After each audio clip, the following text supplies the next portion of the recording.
I'm ABC15 senior investigator Melissa Blasius. When an Air National Guard pilot's medical conditions forced her out of the cockpit, she expected that the U.S. government would take care of her. Instead, she ended up with no military pay or benefits.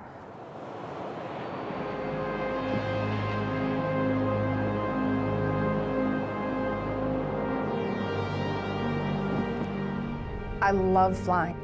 I love airplanes. Major Christine Kjornes would rather be in the air. A National Guard pilot with the 161st Air Refueling Wing, she volunteered for extra missions around the globe over the past 2 decades. I've just been really proud to wear the uniform and to serve. Kjornes sitting down with me to tell her personal story, how she challenged the military system when her well-being was on the line. It's been 2.5 years of fighting a David and Goliath situation. I'm fighting the Department of Defense. In 2021, Major Kjornes went to Maxwell Airforce Base in Alabama for a year-long officer training program. Her medical records show a health condition that started in pilot training a decade before was exacerbated by the stress of the program. How hard was it even to report that you were experiencing a medical condition in the first place, knowing that you could be grounded immediately? It was extremely hard. She asked us not to identify her specific diagnoses to protect her medical privacy. Once you let it go for too long, it starts to compound and then new problems start to arise.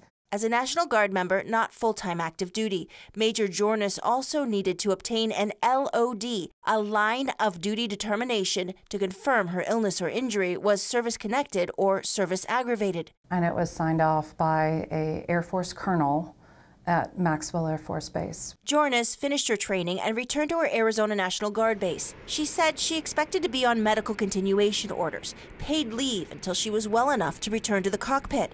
When I got back to my unit and they were stiff-arming me and they were not following the process, which should have been followed. Here at the 161st Air Refueling Wing in Phoenix, Major Kjornes was told that this paperwork from Alabama was on an outdated form, and because of that clerical error, it would have to be rejected and that they would have to start a new form here in Phoenix. This looks starkly different. They omitted one of my diagnoses. They changed the diagnostic code on the other condition. It took 9 months to redo the form, again finding in the line of duty. Then the wing commander sent the form to the National Guard Bureau headquarters for yet another level of scrutiny. There, a nurse practitioner reviewed medical literature and medical records, writing her condition was pre-existing and that while her illness was exacerbated, there was no evidence that it was more than natural progression. So the National Guard Bureau reversed the local decision, saying the illness was not in the line of duty, meaning Kjornes was not entitled to medical benefits or pay. It resulted in her having to sell her house because she didn't have a paycheck to pay her mortgage. It resulted in the loss of many of her friends in the military because as soon as this process started and went off the rails, if you will, she was looked at as an outcast by the entire unit. Jeremy Sorensen's a director at US JAG, a nonprofit group dedicated to defending the rights of injured service members. He's been advocating for Major Kjornes. There is no legal way for them to have done what they did with this member.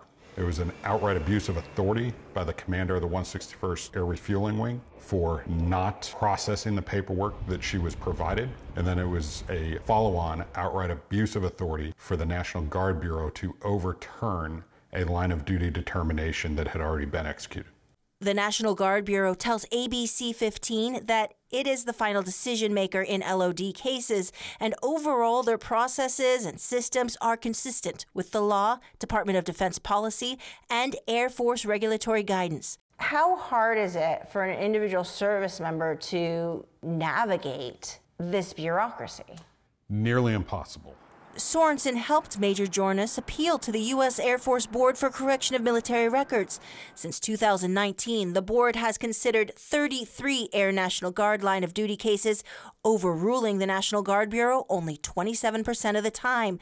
That's 9 cases ruled in favor of airmen, including Major Kjornes' case. the board, saying she was the victim of an error or injustice, and she had an unresolved in the line of duty condition, and adding that second set of paperwork from her unit took approximately 9 months to accomplish, had erroneous information, and that extreme delays in this case weren't her fault. As a result, Major Kjornes was entitled to back pay as well as leave time and medical benefits. I won. I was able to get this overturned. With her records corrected, Major Kjornes plans to medically retire soon. While this is not how she thought her 25-year military career would end, she's finding a new mission. I will do anything I can to be able to help those and correct the system so that we can focus on getting our service members what they deserve. So what about accountability? Well, we asked the Arizona National Guard about the errors and delays in Major Kjornes' case, and they said that they couldn't comment because of an ongoing investigation and they wouldn't want to jeopardize its integrity. But we will continue to push for answers about these line of duty determinations on behalf of all of Arizona's 7,600 National Guard members. I'm investigator Melissa Blasius, ABC 15 Arizona.